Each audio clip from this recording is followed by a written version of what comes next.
Today is day 333 of the October 7th war. Let's get right to the point. Israel's Prime Minister said last night, Hamas rejected every hostage release deal since November 2023. Don't take Israel's word for it. On April 27th, U.S. Secretary of State Blinken had said Israel made an extraordinarily generous offer. On May 31st, Israel agreed to a US-backed proposal. Hamas refused. On August 16th, Israel agreed to an American final bridging proposal. Hamas refused. On August 19th, Secretary Blinken said Israel accepted the US proposal. Now Hamas must do the same thing. On August 21st, US Deputy CIA head said, Israel shows seriousness in the negotiations. Now, Hamas must show the same seriousness. Does anyone think that Hamas wants to release the hostages? Hamas is executing hostages. What is the proper response to this? Is it to pressure Israel? That just doesn't make sense. If you pressure Israel, you're telling Hamas that its strategy is working. You are telling Hamas, don't concede anything. Execute more hostages. We need massive pressure on the hostage takers.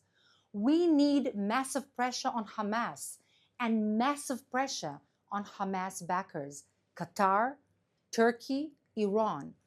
We need massive pressure now before it's too late. It's very nice that the world leaders are saying, Hamas must release our hostages. But without world leaders acting, there is no reason for Hamas to listen. Tell your leaders, give Hamas and Qatar, Turkey and Iran a reason to listen. Don't just say hostages should be released, act to make them do it. I'm sorry to say, but the United Kingdom made a terrible decision. The UK suspended 30 arms export licenses to Israel. This decision, now when Hamas is executing our hostages, sends a terrible message to Hamas and to terrorists in general. It simply tells Hamas, hey guys, terror works. If you continue holding hostages, if you continue trying to murder Israeli children while hiding behind your own children, hey, the UK will deny Israel's ability to defend itself. It's obscene. UK Foreign Secretary David Lammy rightly said that Hamas does not care at all about international humanitarian law. You'd think that he would take steps to pressure Hamas, right? But instead, he said that the UK must assess Israel's compliance with international law, a decision that is detached from reality as Israel fights a barbaric enemy in densely populated areas. The UK says Hamas is bad, but it acts to punish Israel. The UK should stand with Israel, a fellow democracy defending itself simply against barbarism, in word and in deed. In his address to Parliament, Secretary Lammy spoke several times about Israel's right to self-defense, but his action is to deny Israel the tools it needs to defend itself. This isn't just about Hamas in the Gaza Strip. Lammy highlighted threats to Israel from Iran and Hezbollah in Lebanon, and that UK fighter jets helped blunt Iran's massive missile attack on Israel in April. Now, he said that the UK would deny important components for Israel's fighter aircraft, helicopters, and drones. Remember, Hamas is still holding over 100 hostages, including 5 British citizens. The UK withholding arms from Israel emboldens Hamas and the entire Iranian ring of fire that surrounds Israel. We must all resist Hamas's psychological warfare. Let's be clear. Hamas is demanding a ransom. We need the world to pressure it to reduce that ransom. Pressure Hamas and its backers, Iran, Qatar, and Turkey, to release the hostages now. Don't forget that terrorism knows no borders. It will not stop with Israel. The threat is already more than obvious in London and elsewhere in the West. Now let's take some questions from our audience watching live on social media. This question is from Marjorie on our Instagram Live. Will Israel start to become more self-sufficient with weapon production in light of this news from the UK? Thank you, Marjorie. First of all, Israel should become more self-sufficient. This is absolutely besides the point of whether the UK sends an embargo or enacts an embargo or other countries do as well. It's always a preferred path. However, with or without the UK, Israel will, please God, defeat its enemies simply because it has no other choice. But I do want to say one thing. The UK is making such a wrong decision, not because I'm on Israel's side, but simply because there's no other way to look at it. Because radical Islam, extremism, and terrorism does not know any borders. In fact, you can see it in broad daylight in the entire Europe and in the streets of London. You see the mass prayers on the street stopping the traffic, while there are very many mosques in the city and elsewhere in the UK. You see many fights, physical fights between radical Islamists, extremists, terrorists, and simple Brits. It's got nothing to do with Jews.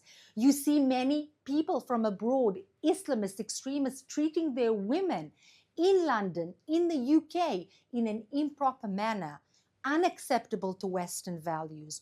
You see that encroaching the West all the time. And the Islamists and the extremists say clearly that their vision is to occupy Europe, to occupy Rome. They name this particular city. That's part of the vision. It's part of the actual playing out of the end of times that they believe in. And they're acting upon it. It's going to come to your doorstep in a minute. Ed Barr on YouTube is asking if you can comment on the documents that the IDF recovered in Gaza that show Hamas manipulated the public opinion polling of Khalil Shukaki, and anything that you can add about public opinion among Palestinians in general about Hamas and this war.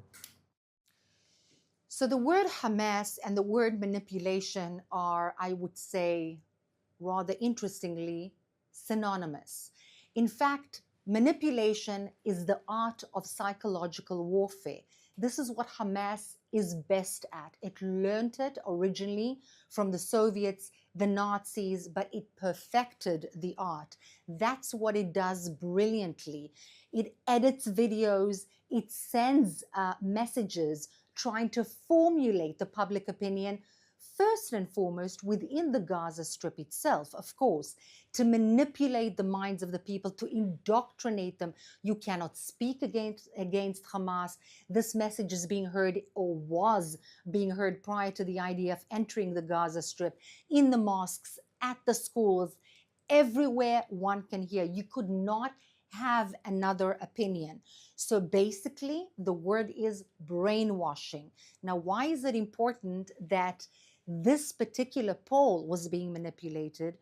Because we should not forget that the arch enemy of Hamas is not Israel, nor is it the Jewish people or the West. All of these are enemies of Hamas, indeed. But first and foremost, it's the Fatah.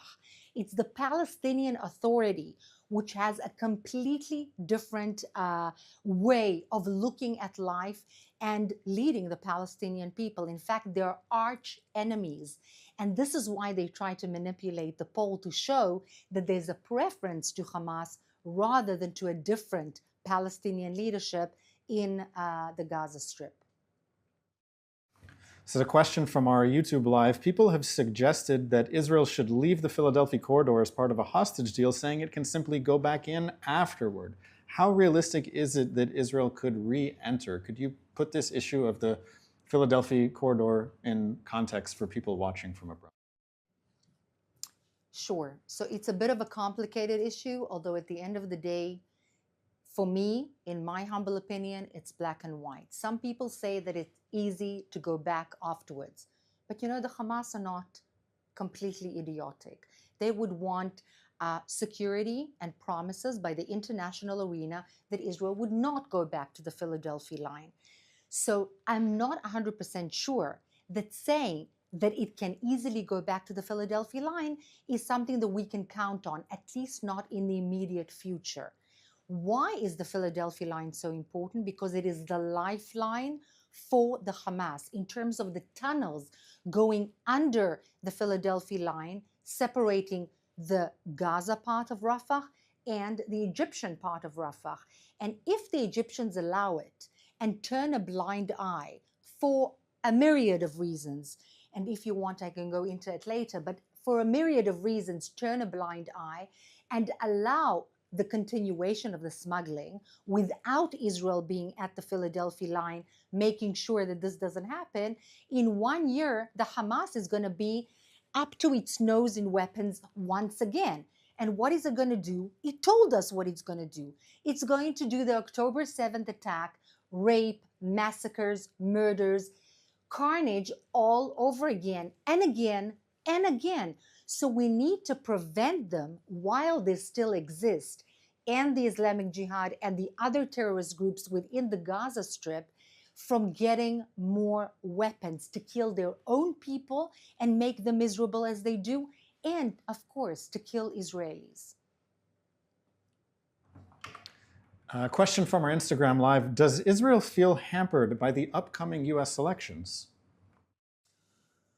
Well, the US elections are very important. In fact, US and the US-Israel relationship, the strategic relationship between the two countries, is vastly important for the country in terms of security, in terms of shared values, in terms of people to people and cooperation on a number of issues, not only the security related ones. Hence, the actual results of the elections have a critical effect because there are very big differences between the candidate on the Republican side and the candidate on the Democratic side. And their views, although they try sometimes on the Democratic side to say that their views on Israel and its security are similar to the Republican side, there are significant differences, and therefore it makes a huge difference. So this is a key issue for Israel and Israeli policy. But also, friends, we need to take into account that for many Arab countries in the region, this makes a huge difference. For example, to the members of the Abraham Accords who look to the United States in terms of the possibility of enhancing those accords, making them stronger, reenacting them, and enhancing them in other countries as well, for example, like in Saudi Arabia.